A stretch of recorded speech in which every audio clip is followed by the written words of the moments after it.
Hello दोस्तों, जय हिंद। Welcome back to a new video. तो आज का वीडियो आप लोगों के लिए बहुत ज़्यादा जानदार, शानदार और इम्पोर्टेंट रहने वाला है, क्योंकि आपके यहाँ से डायरेक्ट क्वेश्चन बन सकते हैं एग्जाम में। एयरफोर्स अग्निवीर के एग्ज़ाम जो अभी आपका होगा जुलाई में, 24 जुलाई से स्टार्ट हो जाएंगे आपके एग्ज़ाम्स। तो वहाँ पे आपके डायरेक्ट क्वेश्चंस बन सकते हैं।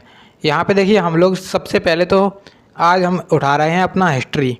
तो इसमें हम हिस्ट्री उठा रहे हैं, और मैं जो स्टैटिक वाला पोर्शन है उसकी वीडियो अलग आती है, जिसमें आप लोगों के टोटल मतलब जो एग्जाम के पॉइंट ऑफ व्यू से क्वेश्चन इंपॉर्टेंट रहते हैं वो आते हैं टोटल क्वेश्चंस, ठीक है। और इसमें हम उठा रहे हैं हिस्ट्री, उसके बाद उठाएंगे ज्योग्राफी, ऐसे मतलब ऐसे चलेगा इसमें, ठीक है। तो यहाँ पे देखिए, यहाँ पर होंगे आपके 20 क्वेश्चंस जो कि आपके एग्जाम के पॉइंट ऑफ व्यू से बहुत ज़्यादा इंपॉर्टेंट होंगे। तो इन क्वेश्चंस को छोड़ना नहीं है आप लोगों को बिल्कुल। और इसकी पीडीएफ आप लोगों को टेलीग्राम चैनल पर मिल जाएगी क्लास खत्म होने के बाद, तो उसकी चिंता ना करें आप लोग। टेलीग्राम का लिंक डिस्क्रिप्शन बॉक्स में है। अगर आप लोग इसके पिछले पार्ट देखना चाहते हो तो वो वाली लिंक भी आपको डिस्क्रिप्शन बॉक्स में मिल जाएंगी। और रागा का प्रैक्टिस सेट भी चल रहा है हमारे चैनल पर, अगर आप लोग वो भी देखना चाहते हो तो उनकी भी लिंक डिस्क्रिप्शन बॉक्स में मिल जाएंगी, या फिर आप लोग जाकर चैनल पर देख सकते हो। तो चलिए यहाँ पर स्टार्ट करते हैं अपने वीडियो को। तो आज हम लोग करने वाले हैं प्राचीन इतिहास से स्टार्ट, ठीक है। प्राचीन भारत का जो इतिहास है वो वहाँ से हम स्टार्ट करने वाले हैं। इसमें मैं आपसे बस एक निवेदन करना चाहूँगा कि मैं जो क्वेश्चन आपसे पूछूँ वो आप लोग जरूर से कमेंट बॉक्स में बताएं, या फिर आप लोग उससे याद कर लें, क्योंकि देखिए काफ़ी इंपॉर्टेंट क्वेश्चंस होते हैं जो पूछते हैं हम लोग और डिस्कस करते हैं, तो उनको आप लोग जरूर से याद रखें, ठीक है। चलिए यहाँ पर देखिए, पहला क्वेश्चन है कि हड़प्पा की खोज का श्रेय किसे जाता है। तो आपके एग्जाम में कई बार पूछ लिया जाता है कि हड़प्पा की खोज किसने की थी, या फिर नाम दे दिया जाएगा इसकी खोज किसके द्वारा की गई थी। तो आपसे यहाँ पे अगर आप लोगों को पता होगा तो आप लोग क्वेश्चन का आंसर लगा दोगे, और नहीं पता होगा तो भाई साहब गलत आंसर भी टिक कर सकते हो, और आपको जो है नेगेटिव मार्किंग मिल सकती है। तो इसकी खोज, हड़प्पा की खोज किसने की थी? हड़प्पा की खोज की थी दयाराम साहनी ने, ठीक है। अब ये कब की थी, तो ये आपको बताना है कि इन्होंने कब की थी हड़प्पा की खोज, ठीक है।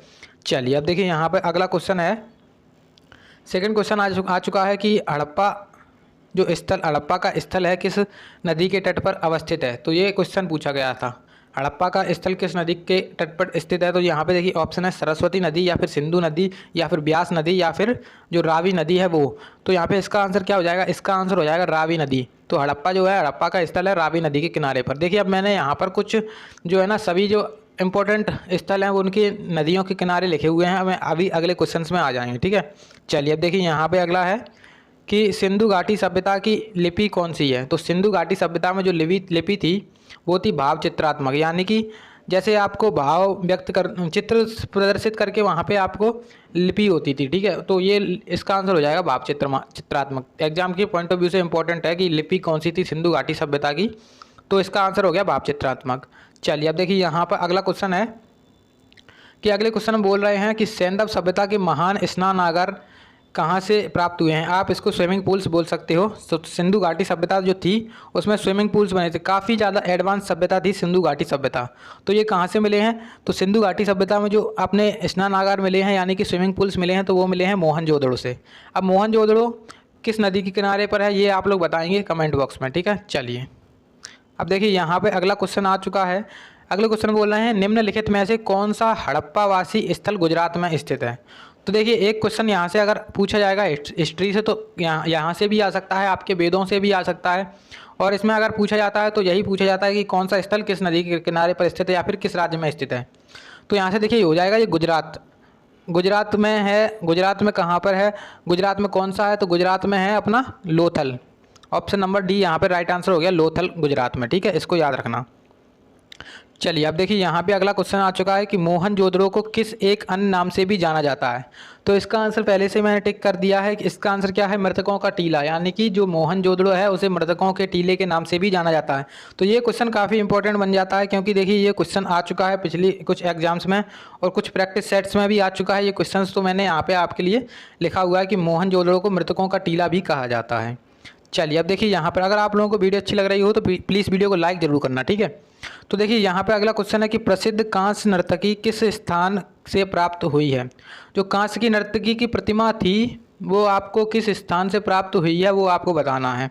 तो कांस्य की जो मतलब ब्रॉन्ज कांस्य की जो नर्तकी की प्रतिमा थी वो कहाँ से प्राप्त हुई है? मोहनजोदड़ो से प्राप्त हुई है। अब मोहनजोदड़ो किस नदी के किनारे पर है मोहनजोदड़ो, वो हम अभी देखेंगे, ठीक है। और अगर आप लोगों को पहले से पता है तो कमेंट बॉक्स में ज़रूर बताएं। देखिए अब चलिए, यहाँ पे अगला क्वेश्चन आ चुका है कि मोहनजोदड़ो में प्राप्त सभी इमारतों में से सबसे बड़ी इमारत कौन सी है? तो मोहनजोदड़ो में जो सब प्राप्त इमारतें प्राप्त हुई थी, उसमें से सबसे बड़ी इमारत कौन सी है? तो उसमें सबसे बड़ी इमारत है अन्नागार।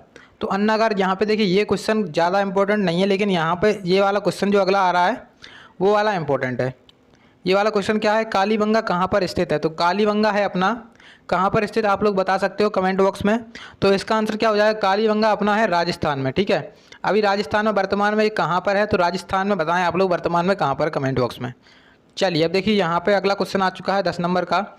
इसमें बोल रहे हैं हड़प्पा में एक उन्नत जल प्रबंधन प्रणाली का पता चलता है।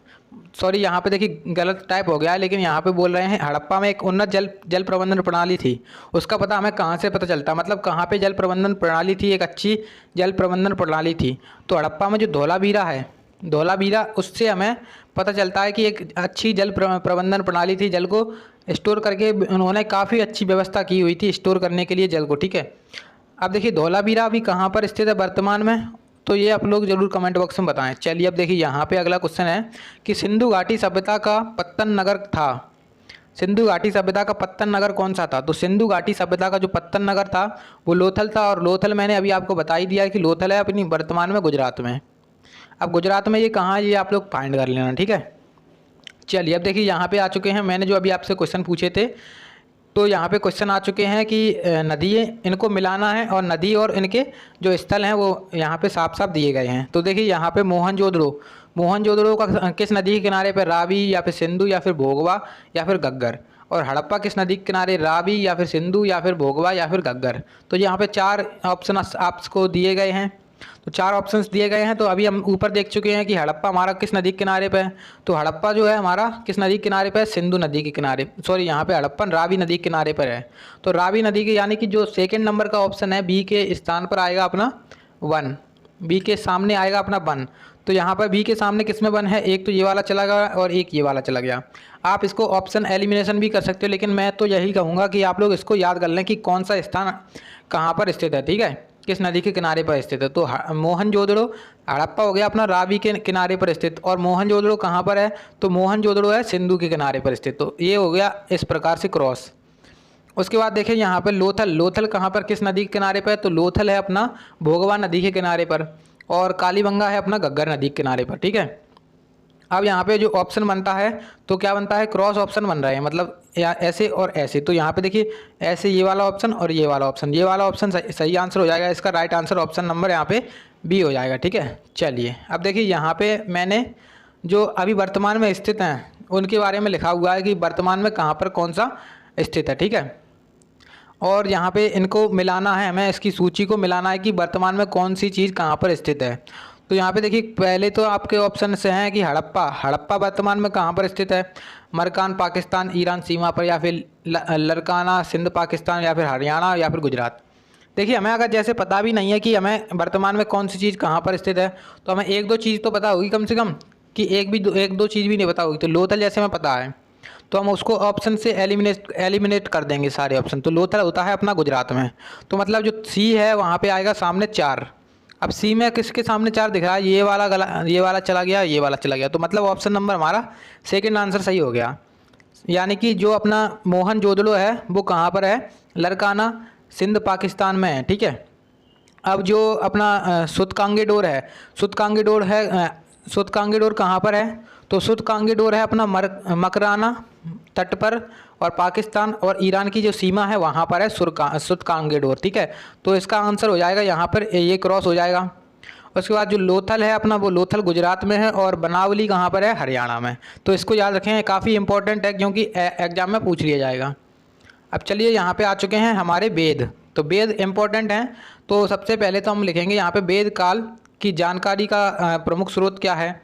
तो पुराण, वेद, या फिर वैदिक काल की जानकारी का प्रमुख स्रोत क्या है? तो यहाँ पे ऑप्शन है पुराण, वेद, या फिर उपनिषद, या फिर ये सभी। तो यहाँ पे जो आंसर हो जाएगा वो है आपका वेद, यानी कि जो वैदिक काल की जानकारी हमें प्राप्त होती है वो कहाँ से प्राप्त होती है? तो वेदों से प्राप्त होती है। तो इसका आंसर हो गया ऑप्शन नंबर बी।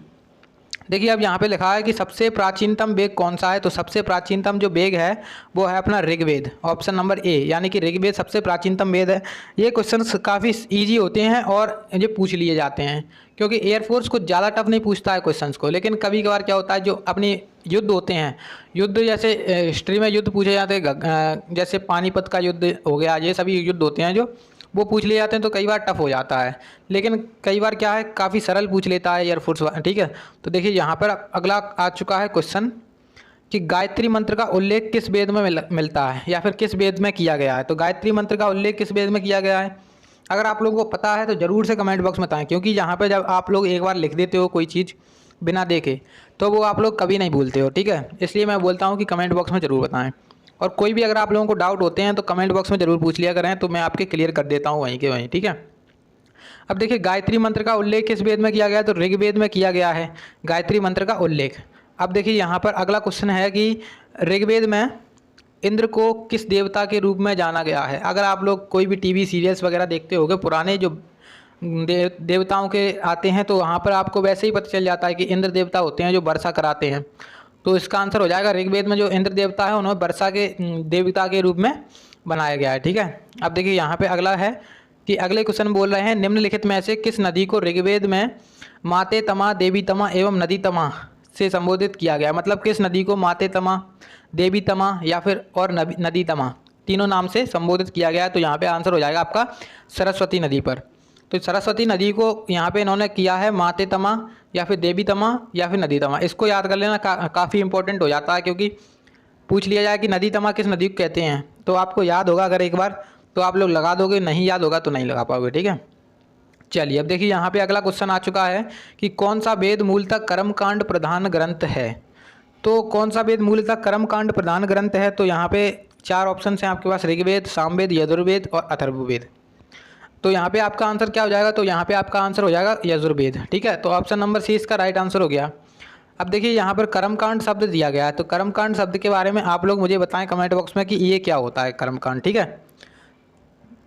चलिए अब देखिए यहाँ पे हमारा आ चुका है लास्ट क्वेश्चन आज का, जादू टोना, ब्रह्म ज्ञान या फिर औषधि प्रयोग का वर्णन किस वेद में किया गया है। तो मतलब आपसे अगर पूछ लिया जाए तो यहाँ पे देखिए एक चीज़ इंपॉर्टेंट है, जादू और टोना। तो जादू टोना का जो यूज़ है वो अथर्ववेद में किया गया है, वरना अथर्ववेद में किया गया है। अथर्ववेद को अगर आप लोग पढ़ते हो तो आप लोगों को उसमें पता होगा कि जादू टोना का यूज़ किया गया है, ठीक है। अब देखिए यहाँ पे हो चुके हैं हमारे आज के टोटल 20 क्वेश्चंस पूरे, जो कि काफ़ी इंपॉर्टेंट थे एग्जाम के पॉइंट ऑफ व्यू से। इसके आगे के जो क्वेश्चंस है वो कल मैं लेकर आऊँगा अगले वीडियो में, और आप लोग वो वाले जो स्टैटिक वाले हमारे चल रहे हैं, स्टैटिक वाले वीडियो यानी कि स्टैटिक जीके जिसमें चल रही है, वो भी इंपॉर्टेंट है काफ़ी, तो उनको भी देख सकते हो आप लोग। लिंक आपको डिस्क्रिप्शन बॉक्स में मिल जाएगा और इसकी PDF आप लोगों को टेलीग्राम पर मिल जाएगी, ठीक है। और रागा के भी देख सकते हो। और वीडियो अच्छी लगी तो प्लीज़ वीडियो को लाइक जरूर करना और चैनल को सब्सक्राइब करना, दोस्तों के साथ शेयर करना। चलिए मिलते हैं अगले वीडियो में, तब तक के लिए जय हिंद, जय भारत।